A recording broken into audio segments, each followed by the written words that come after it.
Bonjour et merci de regarder cette vidéo, j'espère que vous avancez à grands pas dans vos projets, que vous prenez toujours autant de plaisir à vouloir réaliser votre rêve. Aujourd'hui, une grosse vidéo pour Motivation Cinéma puisqu'on va parler série. Je vais analyser pour vous et avec vous l'épisode pilote de la série 10%, donc c'est une série française. Donc l'idée ici c'est de revenir sur le processus d'écriture d'un épisode pilote. Peut-être que vous êtes en train de travailler vous-même sur un projet.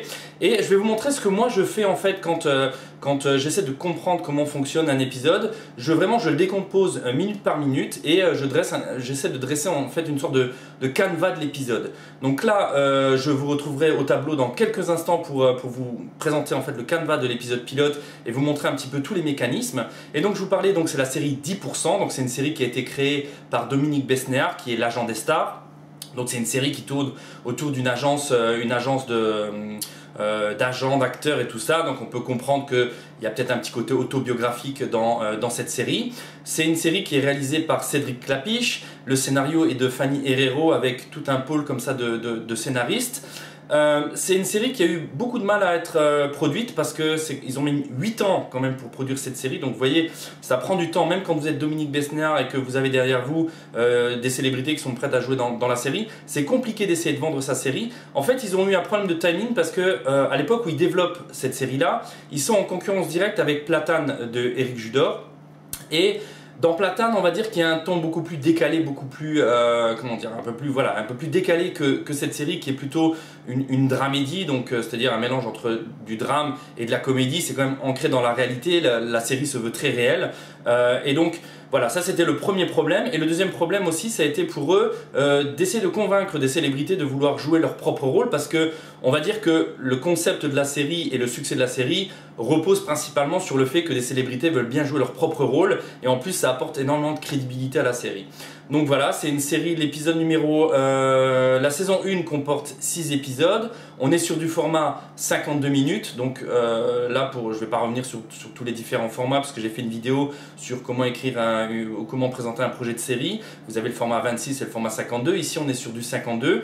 Les épisodes ont une intrigue qui se suit. Donc la saison 1, chaque épisode se suit. On va suivre la vie de cette agence.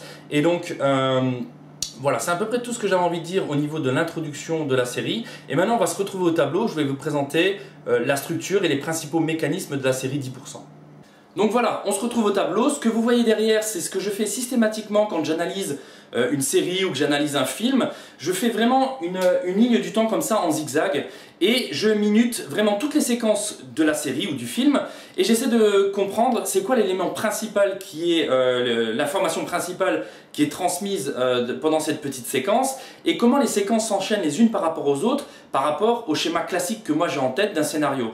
Donc jamais vous avez regardé mes vidéos sur la structure d'un scénario, on parle de l'acte 1, l'acte 2, l'acte 3, c'est ce que je reprends ici, c'est des petits schémas acte 1, acte 2, acte 3. Et ce que vous devez comprendre, parce qu'ici c'est comme un pilote de série, c'est comme très particulier, c'est le premier épisode, vous allez devoir présenter les personnages, les lieux, le ton, voilà, l'intrigue et ça doit être, vous devez attirer l'attention du spectateur mais vraiment tout de suite. Donc c'est pour ça que c'est toujours très intéressant d'étudier un pilote d'une série. Ici j'ai étudié une série française parce que jamais vous avez envie d'écrire une série et essayer de la vendre à un producteur, même si vous aimez Breaking Bad, vous aimez The Walking Dead ou des choses comme ça, c'est des séries américaines. Donc ne prenez pas ça comme exemple, prenez vraiment le schéma des séries françaises parce que même jamais c'est votre première série, il faut que ça parle au producteur. Ne leur faites pas peur en disant j'ai écrit une série à l'américaine. Concentrez-vous déjà sur ce qui se fait ici en France parce que c'est des séries qui sont produites en France, donc c'est ce que les producteurs s'attendent à recevoir sur leur bureau. Donc au niveau de l'épisode pilote, là comme je vous l'ai dit, moi je fais une grande ligne du temps, je numérote toutes les séquences et j'essaie de comprendre en fait c'est quoi le message de cette séquence là et après moi quand j'écris ma propre série, ben, j'essaye un peu de reproduire ce schéma là. Donc là ici derrière moi vous avez donc le canevas de l'épisode pilote de 10%. Alors, ce que je vous expliquais à un moment donné, j'ai fait une vidéo sur l'écriture de série, je vous expliquais que par rapport à un scénario de long métrage où on va avoir une structure en 3 actes, l'acte 1, l'acte 2, l'acte 3, ici en fait il faut penser sur un plus long terme parce que vous avez une saison, vous avez plusieurs épisodes et donc en fait il y a 2 grilles de lecture dans votre scénario, c'est-à-dire qu'il y a une grille de lecture par rapport à l'épisode en lui-même, il faut que l'épisode ait une intrigue propre pour être regardé de façon, on va dire, indépendante. Mais en même temps, vous devez développer une intrigue, on va dire, plus long terme, en parallèle, qui va en fait être le fil rouge de votre saison 1. Et c'est ce que j'ai essayé de faire ici en fait quand j'ai découpé toutes les séquences. En bleu, j'ai repris ce qui était vraiment lié à l'intrigue même de la série. Et ensuite, en rouge, j'espère qu'on voit bien d'ailleurs à l'écran, en rouge, c'est ce qui va servir l'intrigue, mais sur le long terme en fait. C'est vraiment des informations générales par rapport à la vie de l'agence. En l'occurrence ici, le premier épisode ça tourne autour de Cécile de France. Donc en bleu, ça va être tous les séquences qui sont liées à l'intrigue qui tournent autour de ce personnage. Et en rouge, ce sont tous les éléments d'intrigue qui vont servir sur le long terme. Et c'est pour ça qu'ici, j'avais fait un petit dessin où je reprenais la structure en 3 actes d'un épisode. Ou alors, quand vous écrivez un scénario de long métrage, vous allez juste écrire voilà, en respectant cette structure-là. Mais là, vous devez garder à l'esprit que vous devez avoir une intrigue bleue qui va servir votre épisode. Et vous devez avoir une intrigue rouge qui va servir en fait toute votre saison, et vous allez devoir placer comme ça des éléments pour pouvoir comment dire, capter l'attention de votre spectateur et qu'il a envie de regarder la suite. Donc ici, la première séquence qui fait 4 minutes, c'est la séquence d'ouverture. Donc on voit tout de suite, on plante le décor, Paris, un grand hôtel, il y a une séance photo, donc c'est tout de suite très glamour. La série est très glamour, d'ailleurs même au niveau du générique, vous voyez que c'est un générique très glamour. Et donc on découvre le personnage, un des agents de l'agence qui est Gabriel. C'est l'élément comique un petit peu de la série. Donc lui on va dire c'est l'agent un peu maladroit à qui il arrive que des malheurs. Et c'est quelqu'un qui a un bon fond en fait. On va tout de suite avoir énormément d'empathie pour ce personnage là. Et donc sur la droite ici, je saute un peu du coq à l'âne, mais sur la droite ici j'ai listé tous les personnages principaux de cette agence. Parce qu'encore une fois aussi un élément qui est important quand vous écrivez une série comparé à un long métrage, c'est que vous devez avoir énormément de personnages pour pouvoir on va dire diversifier un petit peu l'intrigue et un petit peu on va dire jouer avec les humeurs. Il va y avoir forcément, donc je vous disais Gabriel c'est l'agent sympa, on va tout de suite avoir énormément d'empathie pour lui. Il va y avoir Mathias qui lui est l'agent plutôt c'est un salaud, lui c'est vraiment le business. Et vous allez avoir Andrea qui, elle, va se placer un petit peu entre les deux. Elle est très exigeante, mais voilà, elle va tantôt avoir du cœur, tantôt être très dure. Donc vous voyez, j'allais dire c'est un petit peu de la caricature, mais votre personnage doit être justement, ça doit être des personnages forts. Donc n'hésitez pas à aller dans la caricature. C'est comme ça, si jamais vous voulez être trop subtil, vous risquez justement de pas marquer des points au niveau des producteurs qui pensent que les spectateurs vont devoir peut-être trop réfléchir. C'est méchant ce que je dis, mais le spectateur va devoir trop réfléchir pour essayer de comprendre la psychologie des personnages. Là, n'hésitez pas à aller dans la caricature. Et vous allez avoir un autre élément qui est Camille, qui est l'élément perturbateur, qui est la jeune stagiaire. Et je vais vous montrer à quel moment est-ce que Camille va intervenir. Et elle va plutôt servir le fil rouge en fait, de la série et de l'agence. Donc là, vous avez une séquence d'ouverture qui va reposer sur le principe du good news, bad news. Donc il y a Cécile de France qui est en retard pour la séance photo et puis une espèce de petite interview avec une journaliste. Et pour le coup, donc l'agent raconte des bobards. On va comprendre que la série va reposer là-dessus, c'est-à-dire un petit mensonge comme ça et puis essayer après rapidement de réparer les pots cassés ou de trouver une solution pour pas paraître, on va dire, pour un con auprès des... voilà, là c'est les journalistes et les photographes.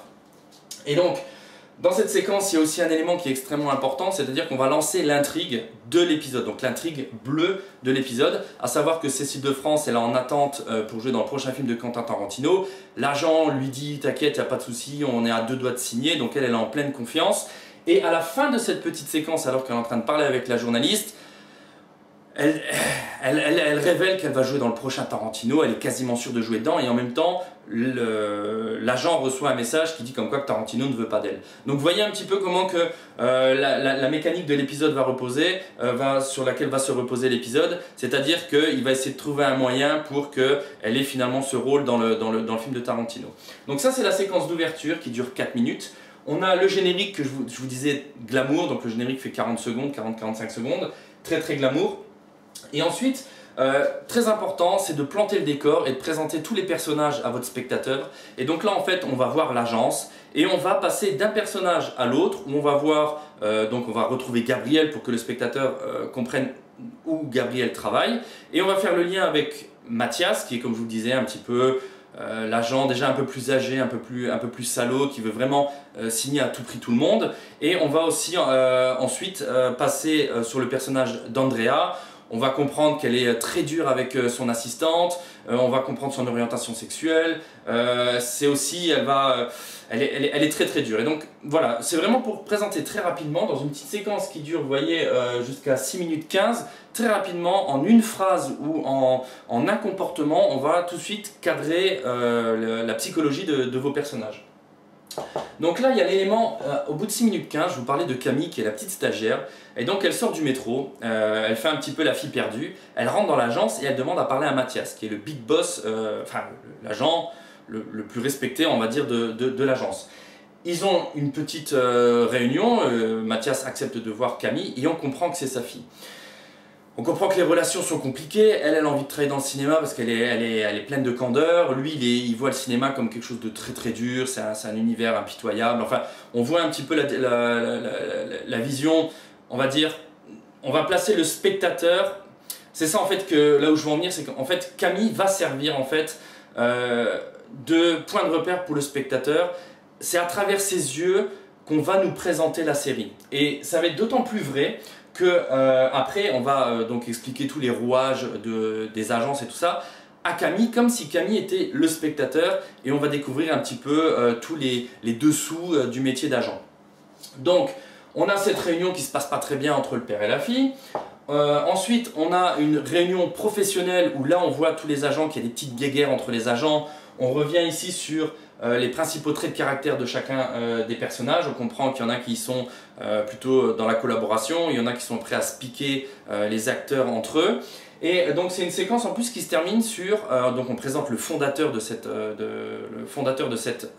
agence qui est Samuel, et il va partir en voyage. Donc on peut comprendre que pendant une petite période de temps, l'agence va fonctionner sans que Samuel, c'est un petit peu le patriarche de l'agence, est là un petit peu pour canaliser les humeurs de tout le monde. Donc on est déjà à 12 minutes. Donc en 12 minutes, on a présenté, donc on a eu la séance d'ouverture, on nous a présenté les principaux personnages, on a introduit le personnage de Camille qui va être un petit peu l'élément déclencheur de l'intrigue rouge de l'épisode pilote.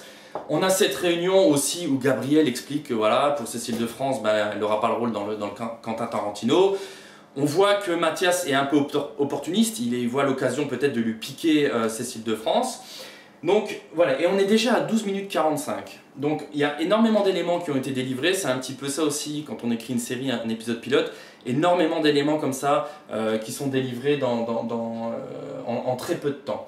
Donc ensuite, à partir de 12 minutes 45 jusqu'à 16 minutes, on vient sur l'élément déclencheur. Donc autant ici l'élément déclencheur de l'intrigue bleue, c'est-à-dire l'intrigue de l'épisode, ça va être le fait que Cécile de France pense qu'elle a le Quentin Tarantino et que l'agent lui sait que c'est cuit. Donc là c'est l'intrigue bleue. Et ici on a l'intrigue rouge qui va se mettre en place, puisqu'en fait l'assistante de Andrea, comme je vous disais, Andrea c'est vraiment une peau de vache, elle craque, l'assistante craque, elle démissionne.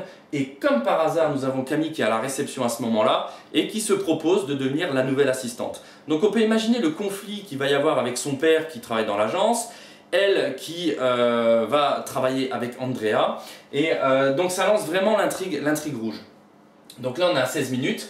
On a le départ de Samuel qui part en voyage au Brésil. On sent que l'agence va fonctionner presque en roue libre on va dire, où chacun va essayer un petit peu de se placer pendant le départ de Samuel, du fondateur de l'agence.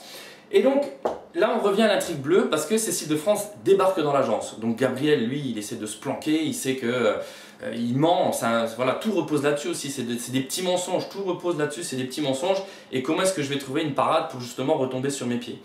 Donc Cécile de France débarque et là on a en fait une petite indiscrétion qui est faite vu que Camille, qui au détour d'une discussion comprend que Cécile de France n'a pas eu le rôle parce qu'elle est trop vieille apparemment, et donc elle va faire une petite indiscrétion et à ce moment là elle pense que Cécile de France est au courant qu'elle n'a pas le rôle, et vous voyez comment on utilise ce petit personnage là, voilà, plein de candeur pour pouvoir déclencher ici l'intrigue où Cécile de France va vouloir quitter l'agence. Donc c'est à chaque fois des petites séquences comme ça de good news, bad news. J'avais fait une vidéo là-dessus du good news, bad news timing, c'est-à-dire que tout va bien et puis ils sont dans l'ascenseur. Donc en l'occurrence dans cette scène, Camille est dans l'ascenseur avec Cécile de France. tout va bien, ils ont une petite discussion, ils sont contents, et puis d'un coup elle balance cet élément de bad news, et on sent qu'il y a un timing qui s'enclenche pour essayer de récupérer Cécile de France. Donc là après on a des petits éléments où en fait le père, donc Mathias, va tomber face à face avec sa fille, elle va lui apprendre qu'elle est devenue l'assistante d'Andrea, ça va clasher, on comprend qu'il ne veut pas qu'il révèle la véritable identité, il veut pas qu'on sache que Camille est sa fille, et on sait pertinemment que tu vois un élément comme ça dans une série, on sait qu'ils vont jouer avec ça, et on va se dire à quel moment et dans quelles circonstances tout le monde va connaître la véritable identité de Camille, et est-ce que tout le monde va se comporter différemment à partir du moment où ils vont savoir que c'est la fille de Mathias. Donc vous voyez un petit peu comment on utilise ce personnage de Camille.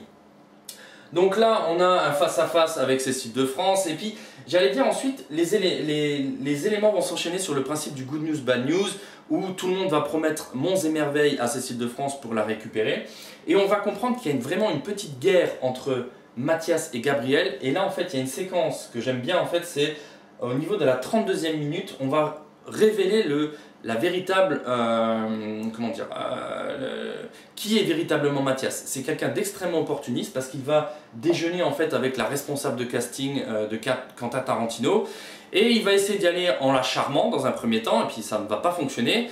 Et là, il comprend qu'elle a une difficulté pour pouvoir obtenir des autorisations pour tourner le film de Quentin Tarantino à Paris.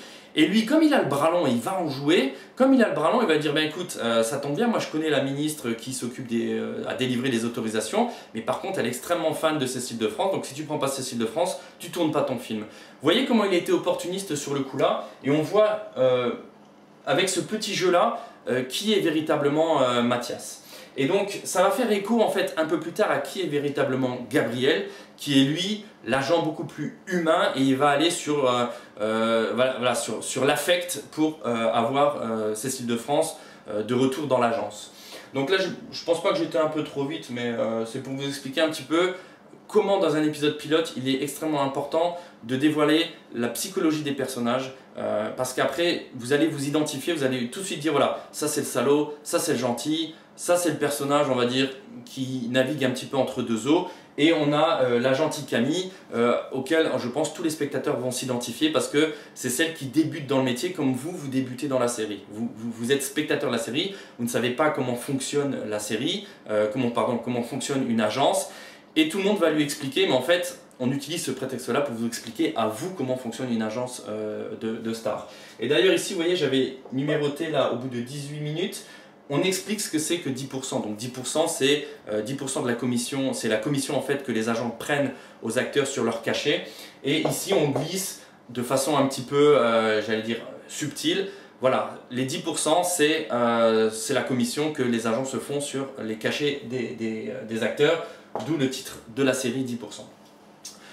Donc voilà, je vous le disais, en fait, après ce qui va se passer, c'est que Camille, donc du fait qu'elle a eu cette petite indiscrétion et cette petite maladresse de dire à Cécile de France qu'elle n'était pas retenue pour le film, son père ne va sauter sur l'occasion pour la faire virer. En fait, il va la dénoncer, il va dire à Andrea c'est ton assistante qui a balancé tout à Cécile de France.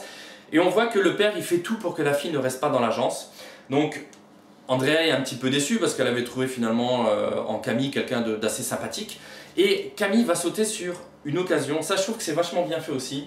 C'est-à-dire que après l'entretien d'embauche, quand Andrea décide d'embaucher Camille, elle va essayer de la tester en lui proposant une mission un petit peu, comment dire, un peu malicieuse, où elle va lui demander d'aller vérifier dans un dossier de son père, enfin Andrea ne sait pas que Mathias c'est son père, mais d'aller vérifier combien Guillaume Canet va toucher pour un film. Donc elle est un petit peu, voilà, elle ne sait pas trop si elle doit aller dans cette direction-là ou rester, on va dire, intègre. Mais du fait d'avoir été virée, de savoir que c'est son père qui l'a balancé, elle va du coup basculer dans ce petit côté, elle va se transformer, c'est plus la petite gentille Camille, elle va aller dans le bureau de son père et elle va aller piquer les informations et dire à Andrea, écoute, j'ai les informations que tu m'as demandé, reprends-moi comme assistante et je vais te communiquer le salaire que Guillaume Canet va toucher pour le film. Donc vous voyez, là on est dans de l'intrigue rouge. Donc très important, le canevas il est là au tableau, je vous dis, j'espère que vous le voyez bien sur l'écran. Mais vous voyez comment on navigue d'une intrigue long terme donc l'intrigue qui tourne autour de Camille, comment est-ce qu'elle va s'installer dans l'agence, et une intrigue plus court terme qui tourne autour de Cécile de France, où là c'est vraiment, bon, on sait très bien que dans l'épisode 2 il n'y aura plus Cécile de France, donc toute l'intrigue de l'épisode 1 repose sur est-ce que Cécile de France va avoir le rôle, est-ce qu'elle va quitter l'agence, est-ce qu'elle va rester dans l'agence. Tout le monde va un petit peu dévoiler ses cartes, on va vraiment connaître la psychologie de tous les personnages et comment l'agence fonctionne. Et là on va arriver à la fin du film, parce que je vous dis après, passer le milieu du film, quand on vous a présenté les lieux, les personnages et tout ça, on va jouer à ce petit rôle du good news, bad news timing jusqu'à la fin. Et tout est bien qui finit bien, Cécile de France va rester dans l'agence, je ne vous dis pas comment, donc il n'y a pas de spoiler, je vous dis juste qu'elle va rester.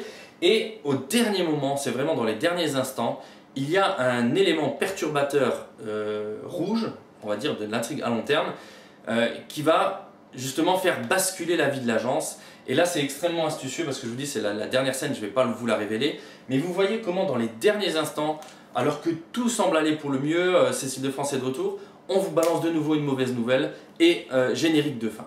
Donc voilà pour le canevas de cet épisode pilote, c'est vraiment un exercice que moi je fais systématiquement quand j'ai envie de me lancer dans l'écriture, et je prends une série ou un film que j'aime bien et je fais ce petit exercice de chronologie et de voir comment est-ce que les éléments s'enchaînent pour vraiment bien m'imprégner de la mécanique d'un scénario.